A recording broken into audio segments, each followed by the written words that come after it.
La Universidad de Costa Rica es para todos y todas.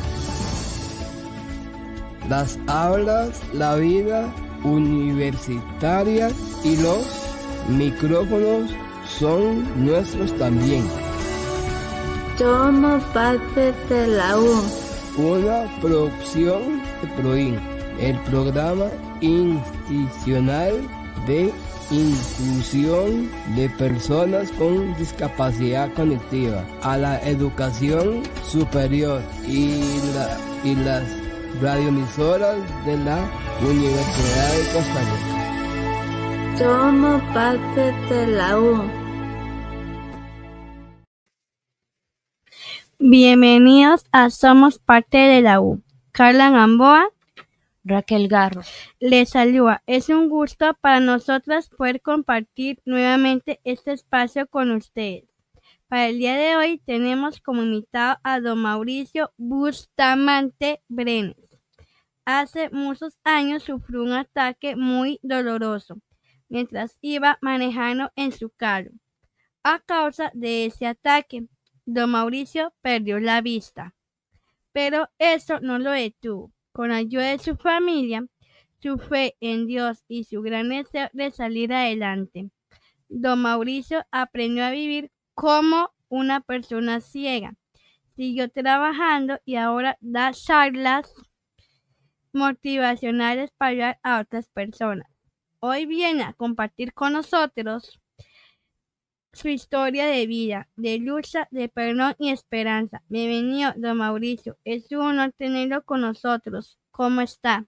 Muy bien, qué gusto estar aquí en esta mañana con Carla y Raquel, ¿verdad? Y todos aquellos radioescuchas, aquella gente que nos acompaña, que creemos y sabemos que va a ser un tiempo muy especial y aquí con el corazón abierto para poder compartir con cada uno de ustedes y me siento muy motivado. Don Mauricio, sufrió usted hace muchos años una agresión. ¿Podría contarnos qué pasó? Sí, claro. Hace aproximadamente 23 años y como 6 meses, fue para un 22 de diciembre del año 2001. Yo venía de una actividad de mi trabajo que se celebraba en Santana y en el trayecto de ese lugar hacia mi casa, yo vivo en el sector de Atillo 2, cuando comencé a cruzar el famosísimo puente de los Anonos, otro carro comenzó a cruzar en sentido contrario al mío. Yo llevaba la ventana abierta, iba solo. Cuando los dos carros estábamos juntos en el puente, yo escuché un ruido y por instinto yo volví a ver y después de que volví a ver no volví a ver más, porque de aquel otro carro lanzaron un ácido sulfúrico que provocó quemaduras pues bastante letales, graves en mis ojos. El ácido quemó mis córneas, que quemó mis párpados. Yo lo que ando son injertos de piel, cirugía reconstructiva. Y fue un proceso pues bastante difícil, ¿verdad? Pero bueno, nada de lo que uno hoy día, o sea, que se vaya uno como a agachar, no, más bien ahí comenzamos un nuevo proceso en la vida. ¿Cómo se dio cuenta que algo muy grave le había pasado? Vieran que fue algo, es que es algo inesperado, jamás usted se va a imaginar que alguien va a hacer algo de esa manera. No imaginaba la magnitud de la gravedad de lo que estaba sucediendo en mis ojos, porque el ácido comenzó a quemar mis córneas, provocó que las retinas se desprendieran. En el momento yo lo que traté fue de quitar aquello que yo sentía en mis ojos, ¿verdad? La quemadura. Fue un momento muy difícil, o sea, inexplicable en el momento, incluso lo diríamos que hasta el día de hoy, ¿verdad? Por lo que yo pasé, que fue muy difícil, ¿verdad? Ok, ¿quiénes lo ayudaron en ese momento? Vieran que, bueno, en aquel momento fue algo muy bonito porque hubieron dos personas, habían carros haciendo fila detrás de mí, obviamente yo quedé obstaculizando el tránsito ahí en el puente, los carros comenzaron a rebasar, pero hubo una pareja, dos señores que como que les llamó la atención porque yo me revolcaba dentro del carro tratando de quitarme lo que yo sentía. y esas dos personas me auxiliaron en ese momento y llamaron al 911, y ahí fue donde comenzó, ¿verdad? Ese nuevo proceso. Pero vean lo que es la vida. Esas dos personas que me auxiliaron, sin ellos saber, sin yo tampoco saber, era una persona que yo conocía, una persona que tenía un negocio de una estación de servicio. Ese señor era dueño de una estación de servicio y yo lo conocía porque él visitaba el taller donde yo trabajaba. Entonces, nada es casualidad. Después en el proceso, mi familia fue muy importante.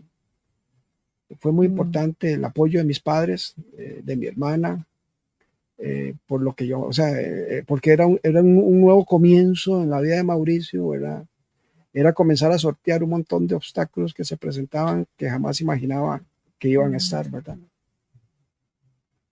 ¿Cómo le fue? ¿Qué le fue más difícil estar en el hospital? El hospital, bueno, había mucha incertidumbre, los diagnósticos eran bastante reservados con respecto a la parte visual, porque los ojos sí estaban bastante deteriorados, ¿verdad? El globo ocular estaba todo quemado. Entonces, había una gran incertidumbre en mi corazón, ¿verdad? El estar ahí, compartir con otras personas, que también, pues, yo estuve en una área muy difícil del Hospital San Juan de Dios, que es el área de quemados. Y es un lugar donde el dolor y el sufrimiento corre por todo lugar, porque pues llegan personas con tal vez con un, no sé, 60, 70% de su cuerpo quemado. Y me pasó algo muy bonito. Yo creo que la experiencia fue más positiva que otra cosa. Cuando hubiera un momento, a mí me había quedado un pedacito de córnea pegado en el ojo izquierdo, y recuerdo que con eso medio me guiaba, no veía totalmente, digamos, las figuras y eso, pero sí podía distinguir de una entrada de luz, un ejemplo, podía definir el marco de una puerta como el marco de una ventana, por la diferencia de luz. Y yo me salía del cuarto donde yo estaba porque me tenían en una habitación solo y me iba donde había más gente. Y a mí me regañaban mucho por eso, pero ahí fue donde entendí que había una necesidad no solamente de Mauricio, sino de ayudar a otros.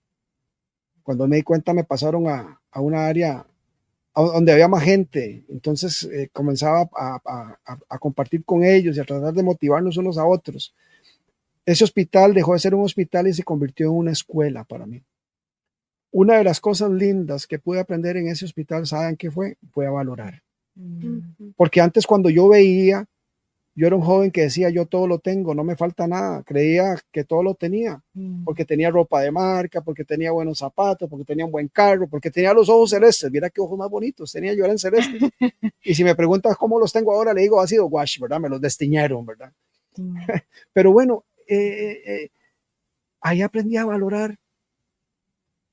Me di cuenta que yo era un hombre millonario. Cada uno de ustedes muchachas, los que nos escuchan, son millonarios. Y pueda que alguien diga, no, ese ciego está loco, ¿cómo va a decir eso si estoy sin trabajo, cobro judicial, qué sé yo? Pero yo quiero decirles a ustedes que son millonarios y se los voy a demostrar con una pregunta. ¿Cuánto valen sus ojos?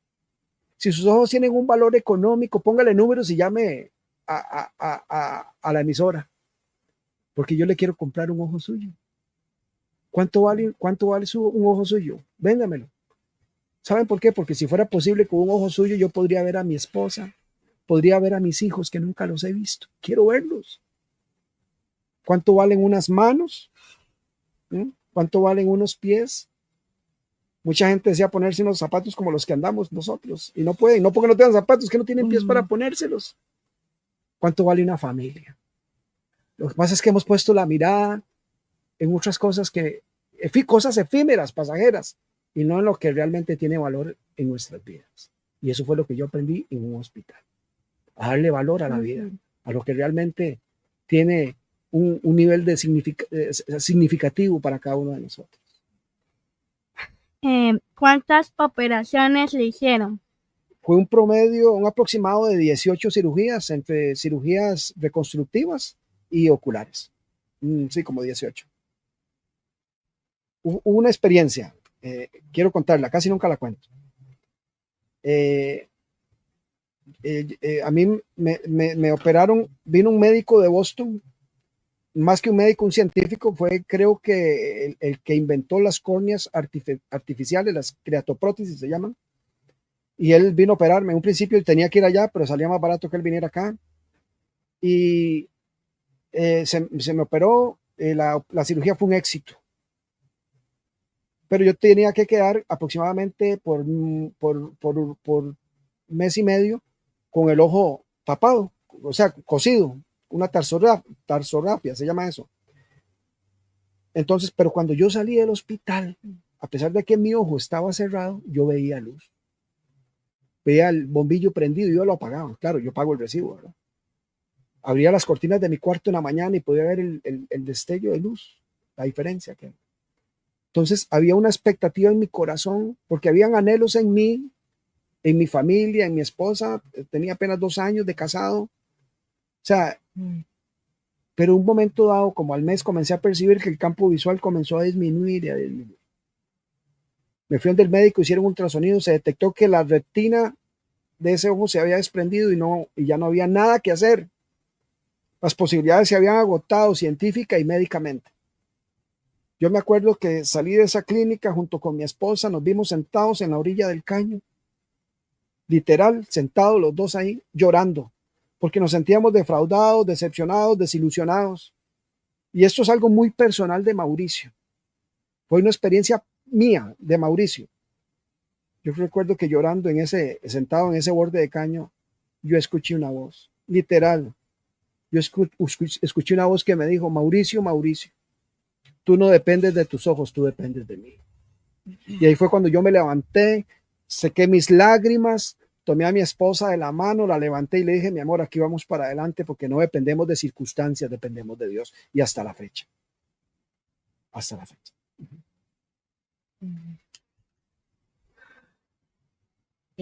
Pensó que podría volver a ver. Claro, pensé que podía volver a ver y sigo pensando que puedo volver a ver. Porque soy un hombre de fe. Y conocí un Dios que para él no hay nada imposible. Y es algo que no me roba el sueño. Porque yo sé que si yo no veo aquí, voy a ver allá. Es una promesa. Entonces, me corresponde hacer lo que se me ha llamado a hacer. Y es a transmitir un mensaje de fe, esperanza, amor y salvación a los demás. ¿Cómo cambió su vida cuando quedó ciego? Y cambió en todos los sentidos, ¿verdad? Porque les quiero contar que mi vida pasada antes de quedar ciego era una vida, yo por muchos años busqué objetivos para mí. Yo viví una niñez bastante difícil, fui abusado a los 9 años, viví un abuso sexual, eso me marcó, me llenó de temores, de inseguridades, baja autoestima, rechazo, era un muchacho que me menospreciaba a mí mismo. Para mí era difícil establecer una comunicación grupal. Recuerdo que en muchas oportunidades en la escuela la maestra me ponía al frente de mis compañeros a leer un texto y yo no podía. Para mí era imposible hacer eso, producto de la mala experiencia vivida. Más hacer esto que hoy en esa mañana estamos haciendo acá, para mí era imposible hacerlo. Bueno, tengo una dicha, no los veo, entonces me pongo muy nervioso, ¿verdad? Pero ahí es donde me doy cuenta que Dios tenía un propósito para mí, ¿me entiendes? A pesar de lo que estaba viviendo, ¿verdad? A pesar de esas circunstancias, había algo para mí. Entonces yo por muchos años, cuando busqué cómo llenar un vacío que había en mí, porque yo deseaba ser feliz. ¿Quién no quiere ser feliz? Yo quería sentirme amado. Yo quería ser una persona exitosa. Quería tener paz en mi corazón y yo busqué la felicidad en el licor. Nunca la encontré. Lo que encontré fue tristeza y vergüenza, porque cuántas veces me tuvieron que ir a dejar a la casa porque no podía ni caminar de lo borracho que estaba. Daba vergüenza y tristeza.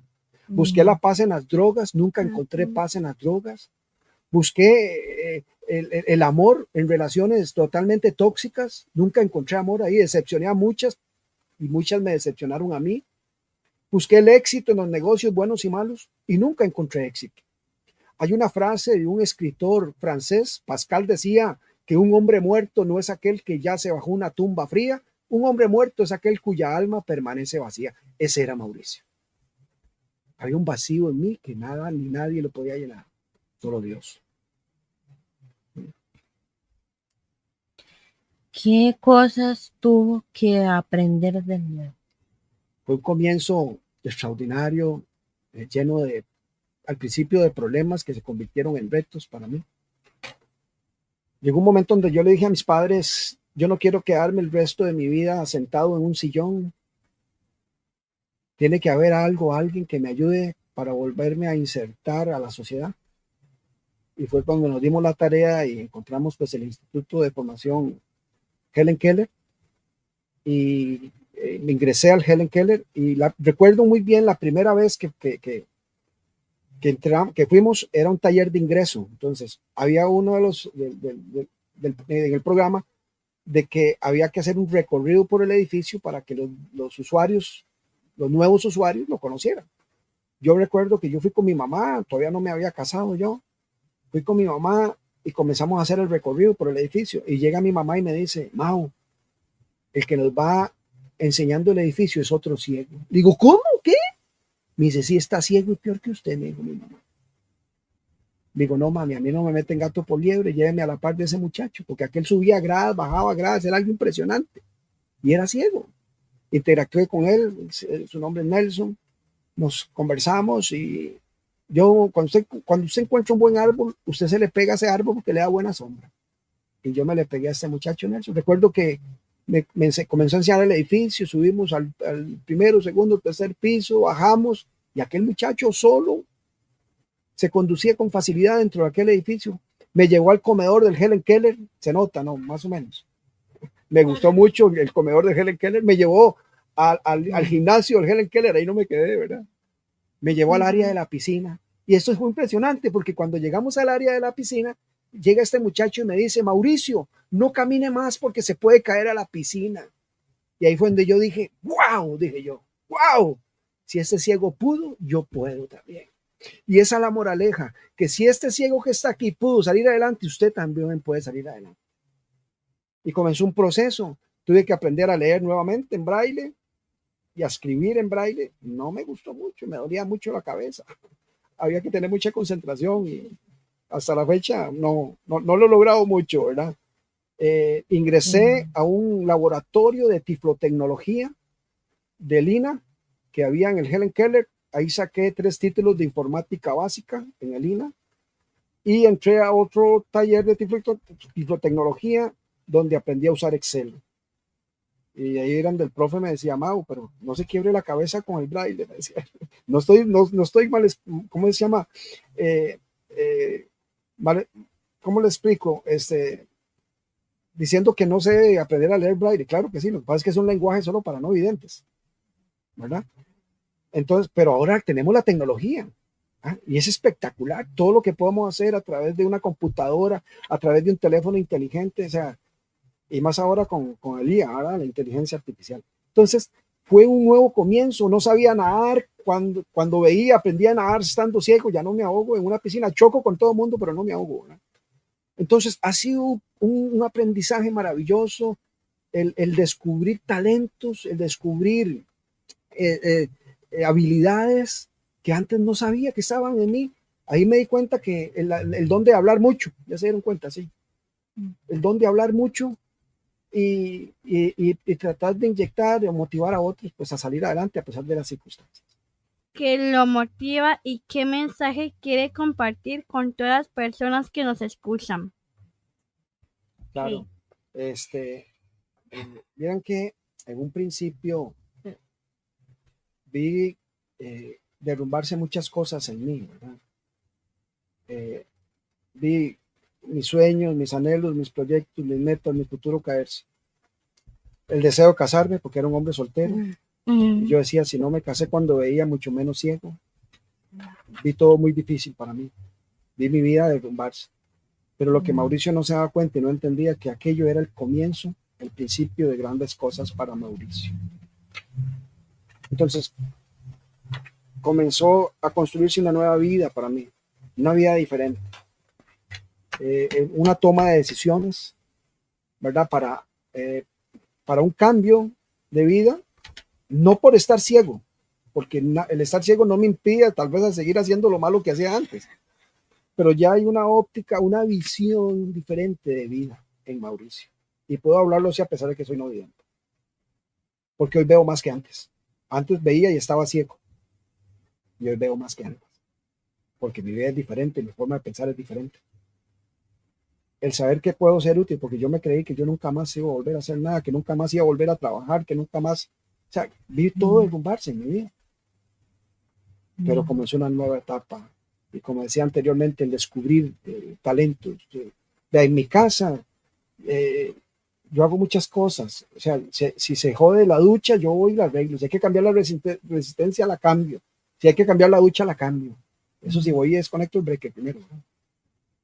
O sea, son cosas, tener la iniciativa para realizarlas, para darme cuenta de que sí puedo lograrlo. Creí que iba a quedar solo. Creía que iba a quedar solo. ¿Saben por qué? Porque existe la discriminación y que alguien me compruebe que no existe. Yo la he vivido. Existe la discriminación. Pero el que exista la discriminación no quiere decir que no hay oportunidad para nosotros. Por eso estamos aquí en esta hora compartiendo. Y la oportunidad de prepararme, de estudiar, de prepararme para tener una vida independiente. Fue un proceso en el Helen Keller me designaron un tutor para adquirir una movilidad independiente, movilidad funcional se llama. Y esto fue un reto increíble porque acostumbrado a tener una independencia y comenzar a depender de otros, pero en su momento. Porque recuerdo que el tutor de movilidad funcional llegaba a mi casa, hacíamos recorridos por la comunidad, donde se cogían los autobuses y comencé. Recuerdo la primera vez, o sea, el profesor llegó un momento y me dijo: Mauricio, mañana es el examen tuyo de movilidad funcional, te espero a las 7 de la mañana en la puerta principal de la catedral en San José, y tiene que llegar solo. No lo había hecho, lo había hecho con otros, pero solo no. Y vieran que ese día me levanté, era un martes, con todo el positivismo y la actitud para lograrlo.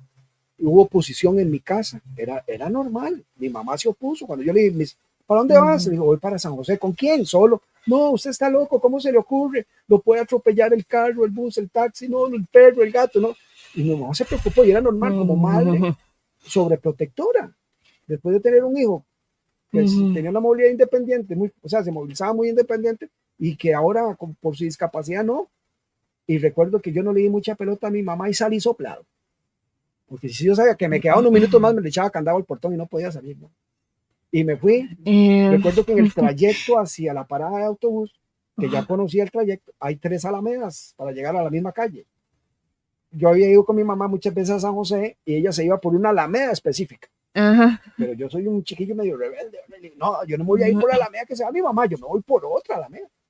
Y de verdad que me fui por la otra alameda. Y cuando escucho a un muchacho gritarme, me decía: muchacho, dice su mamá que por ahí no es. Y mi mamá venía siguiendo.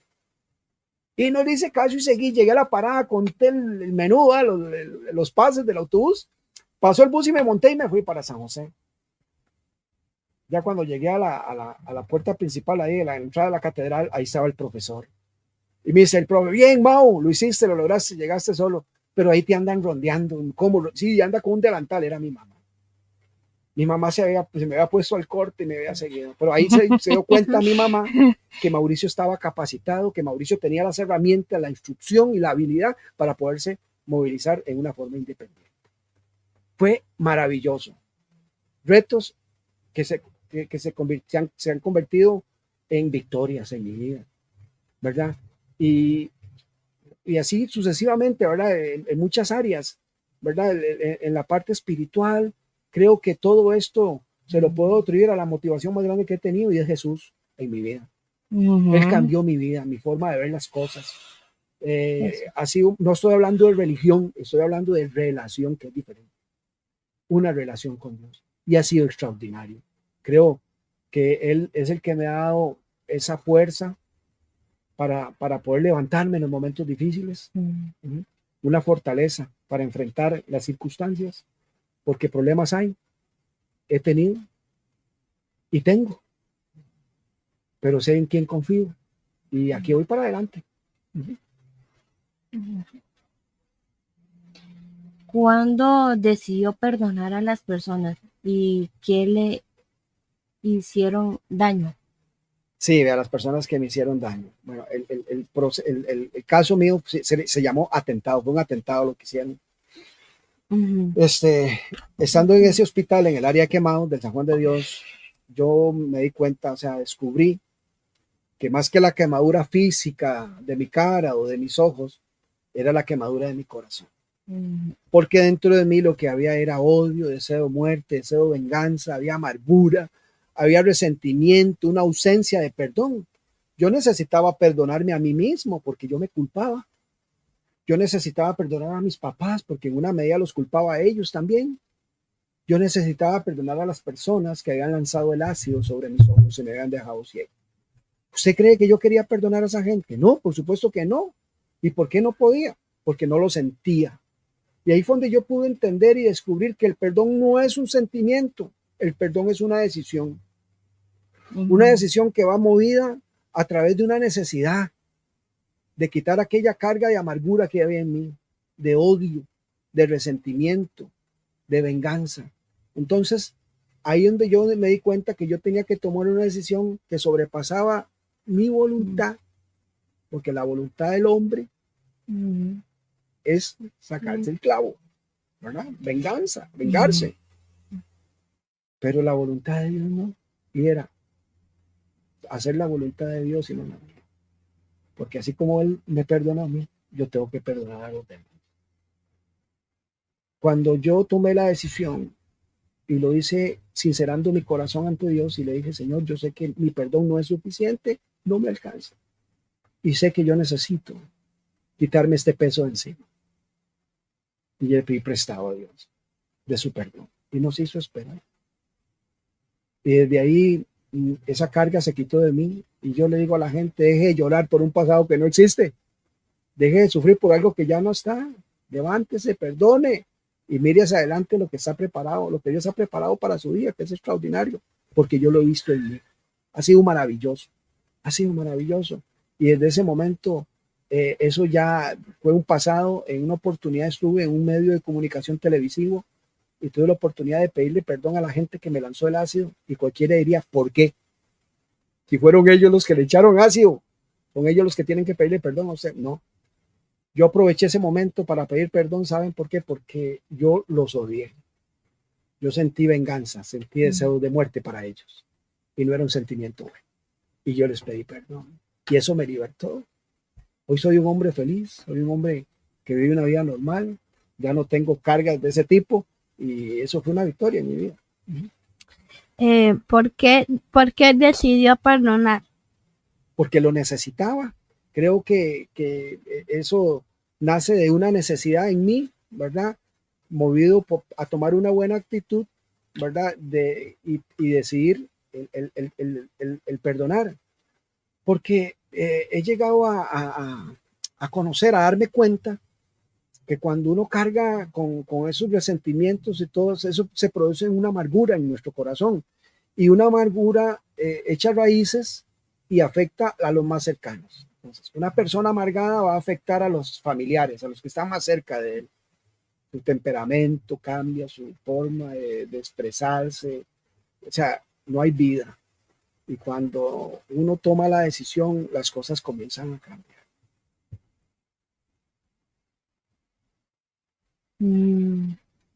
¿Cómo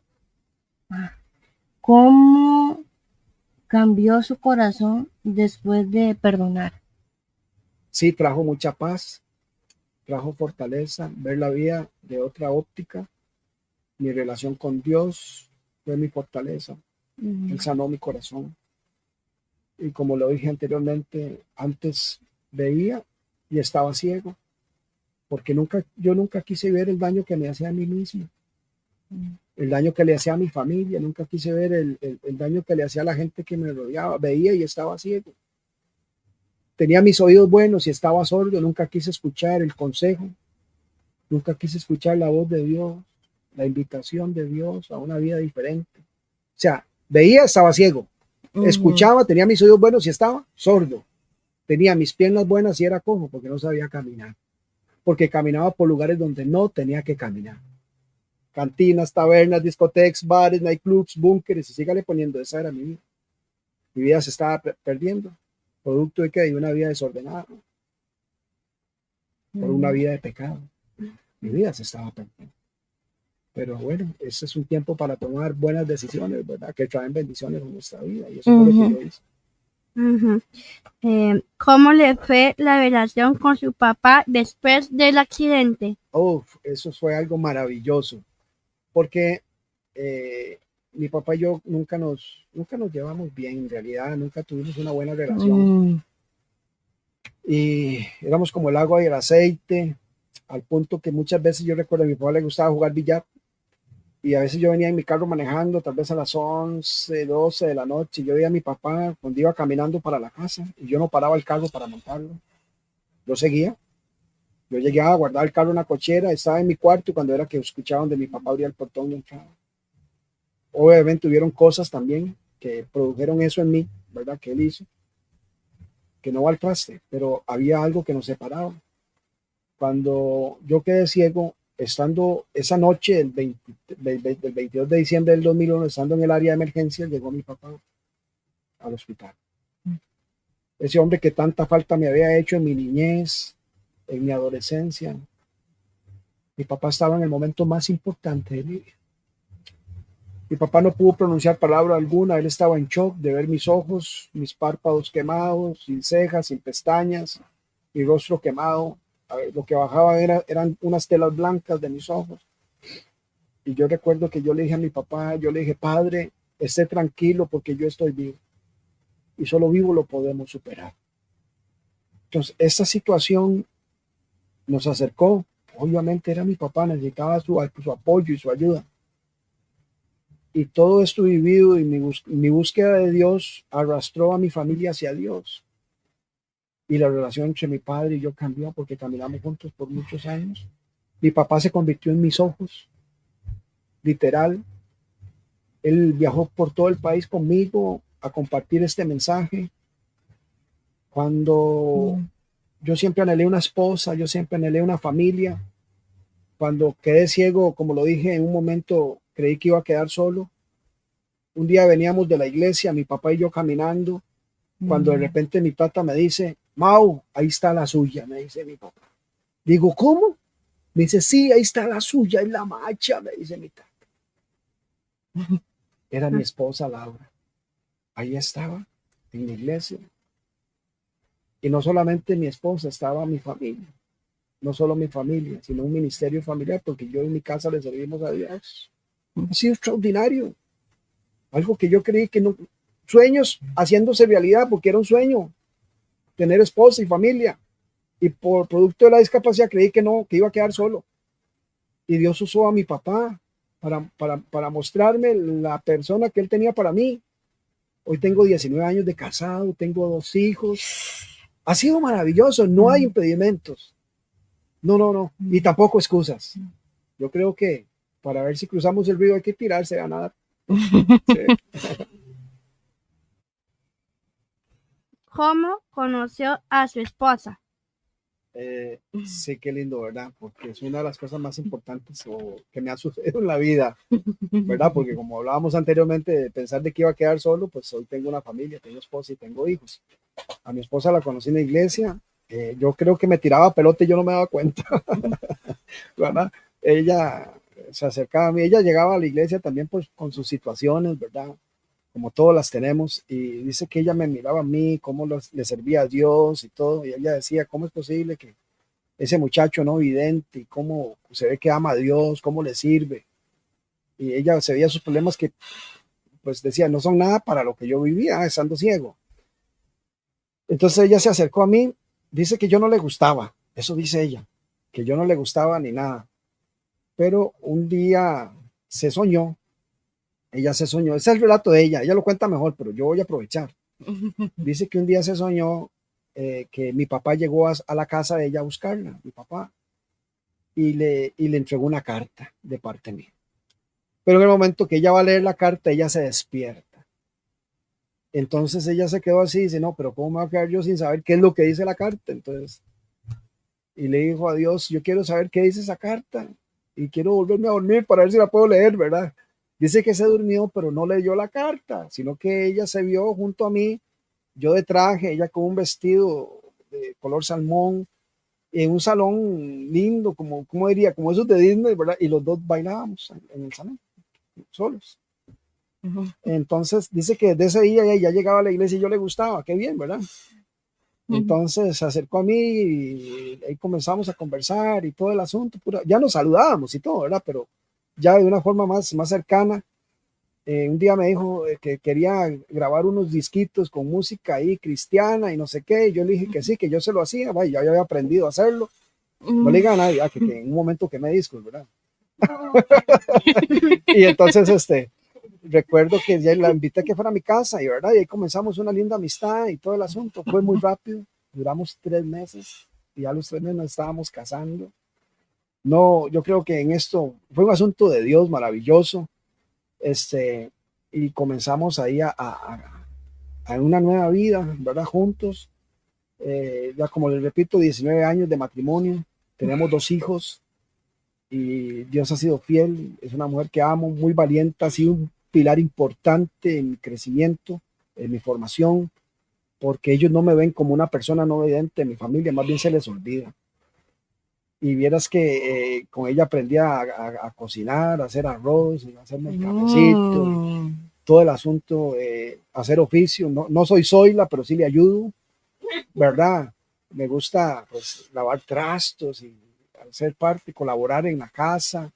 Ha sido una experiencia extraordinaria el tener familia, en la carga de una responsabilidad, ¿verdad? Al principio no fue fácil. Antes de casarme, vieron qué tremendo, porque yo nunca viví una depresión, ni cuando quedé ciego me deprimí, ¿no? Pasé momentos difíciles, sí, pero yo no entré en depresión. Antes de casarme me dio depresión, diría yo. Y tal vez era por la responsabilidad, porque es una realidad lo que vivimos. Yo decía, si voy a casarme, voy a asumir una responsabilidad con una mujer y en su momento hijos, ¿cómo voy a hacer? Soy una persona no vidente. Si a una persona con todas sus cualidades físicas y hasta con título le cuesta encontrar trabajo, y ahora a mí. Pero ¿saben algo? No me daba cuenta yo que no era un asunto de Mauricio, era que Dios estaba en medio del asunto. Y verdad que, como les digo, 19 años y hemos salido adelante con altibajos, sí, pero hemos sabido sobrellevarlos con la ayuda de Dios. Ha sido maravilloso, la verdad es que me considero exitoso en eso. ¿Qué le gusta más de su familia? El apoyo de que ellos me dan, el amor que en ellos encuentro. Ellos son esa fuerza, como les dijera, esa fuente que me da energía para continuar. Como les dijera, que me apoyan mucho, ¿verdad? En todo lo que hago, porque esto de dar charlas me da la oportunidad a veces de desprenderme de mi familia y no doy cuenta del valor que ellos tienen, porque a veces me tengo que ir casi que por un mes, salir del país y a compartir charlas de motivación en otros lados y tengo el apoyo de ellos, ¿verdad? Eso es fundamental. ¿Cómo hizo para seguir trabajando como mecánico siendo ciego? Eso es una experiencia lindísima, porque era algo que yo amaba y amo, que me encanta hacer. La reparación de frenos fue lo que aprendí y lo hacía bien. Dicen que yo era un buen mecánico de frenos cuando veía, pero cuando quedé ciego, vieron que yo vendí todo lo que tenía, lo que yo creía que no iba a volver a usar por estar ciego. Vendí la bicicleta y ya decía que no la podía usar, aunque tiempo después usé una bicicleta, la de mi hijo, la anduve y todo. Vendí bueno, le regalé las bolas, la bola de basquetbol y todo eso que usaba antes. Pero no vendí la herramienta, toda la herramienta con lo que me desempeñaba en mi área laboral. Había que llevar el carro de mi casa a la revisión técnica. El carro mío era mío, el carrito. Y recuerdo que ya yo me puse a analizar, generalmente los carros en la inspección vehicular los rechazan por frenos. Y digo, no es posible que vayan a rechazar el carro por frenos habiendo un mecánico de frenos en la casa. ciego, sí, pero mecánico. Mm. Y yo no, lo voy a preparar y lo voy a alistar para llevarlo a la revisión. Recuerdo que comencé a sacar herramienta. Se pueden imaginar un ciego sacando herramienta. Vieran el escándalo que hice, ¿verdad? Producto de ello salió mi papá. Y cuando mi papá me vio con herramienta en mis manos, el viejo me preguntó, Mauricio, ¿qué vas a hacer? Pero ya el tono de voz se le sentía, ¿verdad? ¿Qué vas a hacer? Le digo, padre, le voy a arreglar los frenos al carro. Y mi papá me dijo, usted está loco. ¿Cómo se le ocurre? Claro, mi papá estaba preocupado. No es que él era el que manejaba el carro y yo le iba a arreglar los frenos. Tenía toda la razón, mi viejo. Claro que sí. Pero yo llegué y le dije, padre, tranquilo, no se preocupe. Yo tengo el conocimiento, yo tengo la experiencia. Lo que tengo que adecuar es mi área de trabajo. Si quiere, me ayuda. Y él me dijo que sí me ayudaba, pero era para ver que todo quedara bien armado, ¿verdad? Y el carro se reparó, se alistó y se llevó a revisión técnica y les cuento, pasó la revisión técnica. Y eso fue una motivación extra para mí. Pero después viene la pregunta, qué fácil para Mauricio arreglar el carro de su casa. ¿Quién le va a llevar el carro a un ciego para que le arregle? ¿Cuántos de ustedes le llevarían el carro a un ciego para que le arreglen los frenos específicamente?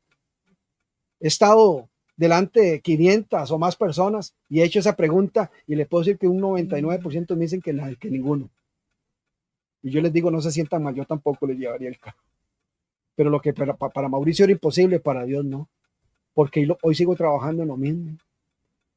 La gente ha llegado a buscarme, vecinos, gente que llega por recomendación de otros para que yo les repare su carro. Los medios de comunicación han llegado a buscarme para hacer reportajes o notas acerca de esta historia. Tengo un amigo presente hoy aquí en el estudio y él una vez me llevó un carro y el primer carro que él me llevó fue el de la esposa. Llegó con malas intenciones a mi casa, don Eric, ¿verdad? Y le salió el tiro por la culata, ¿verdad? Porque le quedó bien frenando el carro a la señora a él. Entonces han sido experiencias lindas que más bien me han motivado, incitado a seguir intentándolo, a seguir haciéndolo cada día mejor, porque eso te motiva a hacerlo cada día mejor, ¿verdad? Y así, ya no lo hago tanto, ¿verdad? Pero sí, cuando se da la oportunidad la aprovecho. Hoy me dedico mucho pues a llevar esto a lugares, ¿verdad? Escuelas, colegios, universidades. Ha sido muy bonito. ¿Qué sintió cuando logró arreglar los frenos de un carro? Ay, fue lindo porque era lo que yo hacía o lo que hice por muchos años cuando veía. Pero es maravilloso porque el talento que se nos da, la oportunidad, mis manos se convirtieron en mis ojos, ¿verdad? Y entonces son exploratorias, ¿verdad? Entonces comienza uno a tocar todos los sistemas de frenos. Generalmente el sistema de frenos de un carro no cambia, es el mismo, que se moderniza, sí, que se convierten en, o sea, hay piezas más electrónicas, sí, pero no, lo que cambia son las formas. Incluso yo he reparado carros que yo nunca he visto, ¿verdad? Carros, digamos que del 1999 para acá no los había reparado yo. Carros 2015 y modelos más modernos. Entonces, y tal vez las figuras y formas son diferentes, pero los sistemas vienen siendo muy similares. Y ha sido una motivación, o sea, fue tan bonito el poder reparar el carro de mi casa. Tuve una experiencia con una señora, ella tenía 3 carros, ella no manejaba, la que manejaba era el nieto, y me llevó un carro, era un carro grande, un pick-upzote, un GMC de Sierra, y el carro tenía todo nuevo, eso fue pérdida para mí. Y recuerdo porque yo lo revisé y todo nuevo. Lo que hice fue ajustarlo y pues hacerlo limpieza de rigor y eso, y el carro le quedó mejor, la señora quedó contenta. Después me llevó otro carro que también tenía todo nuevo. Y igual le hice lo mismo, quedó mejor, y me llevó el tercer carro que era como decir la prueba de fuego, un carro americano, un Pontiac, un carro pues en su manera complicado un poco. Ya lo habían rechazado la revisión técnica. El último mecánico le dijo que ese carro no tenía reparación con el sistema de frenos y me lo llevó a mí. Recuerdo que me cogió tarde buscándole el defecto al carro. Se hizo de noche, mi papá estaba conmigo y mi papá me dice, Mau, te traigo la lámpara. Le digo, no, ¿para qué lámpara, padre? Yo no la necesito. Y mi papá me dice, bueno, lo voy a traer para mí, ¿verdad? Porque él sí la ocupaba. El carro se reparó, se arregló, llegó el nieto y lo fuimos a probar y bien, como a los días me llamó aquella señora con lágrimas en sus ojos porque estaba llorando y me decía: Mauricio, aquí tengo la revisión técnica, el carro la pasó. Y dice ella que se fue para donde el mecánico, que le dijo que no tenía reparación con la revisión técnica. Le dice: ya saqué la revisión técnica del carro. Le dice: ¿y cuánto pagó? ¿Verdad? Como que se hubiera hecho por debajo. Dice: no, lo pagué lo que todo el mundo paga. El carro la pasó a la revisión. Pero ¿quién se lo arregló? ¿Un MacGyver? Le dijo: no, un ciego. Y eso fue, bueno, hay una motivación extra también, ¿verdad? Entonces, ha sido tan bonita la experiencia con respecto al área laboral, sí. Ujú, ujú. ¿Cree que las personas a veces dudan de las capacidades de quienes tienen discapacidad? Claro, por supuesto que sí, porque se invierte el orden de palabras. La gente, hablamos de personas con discapacidad, pero la gente primeramente ve la discapacidad, después ve a la persona. Y eso les limita a interactuar con nosotros y a darse cuenta de que somos personas con habilidades diferentes. Hay cosas que yo puedo hacer que una persona vidente no puede hacer. ¿Me entiende? Y de igual manera, pues hay cosas que otros hacen que yo no puedo hacer. Eso es algo muy normal. ¿Me comprenden? Yo creo que es un asunto de darnos la oportunidad unos a otros. Somos seres humanos y nos necesitamos unos a otros. Y creo que si nos llegamos a concordar en esto, pues creo que podemos lograr muchas cosas. A veces, un ejemplo, un no vidente está vendiendo el periódico en una ciudad, en una esquina, está ahí con su puesto de periódicos. Y anda alguien, un turista, conociendo esa ciudad, pero no la conoce, la anda conociendo. Y necesita llegar a un museo, pero no sabe cómo llegar. ¿Verdad? Hay otras personas en el entorno. ¿A quién se iría esa persona a preguntarle la dirección del museo donde quiere ir? A las demás personas no iría donde el ciego que está vendiendo periódico. Y no se da cuenta que aquel ciego conoce la ciudad al dedillo. Y eso fue lo que yo me di cuenta. El conocer muchas cosas, el tener capacidades y habilidades para poder también ayudar a otros. El tener una conversación, interactuar con una persona, tal vez yo pueda tener la respuesta de lo que aquella persona está necesitando escuchar. Démonos la oportunidad, porque todos somos vivimos en el mismo planeta y nos necesitamos unos a otros. Denos la oportunidad y dese la oportunidad.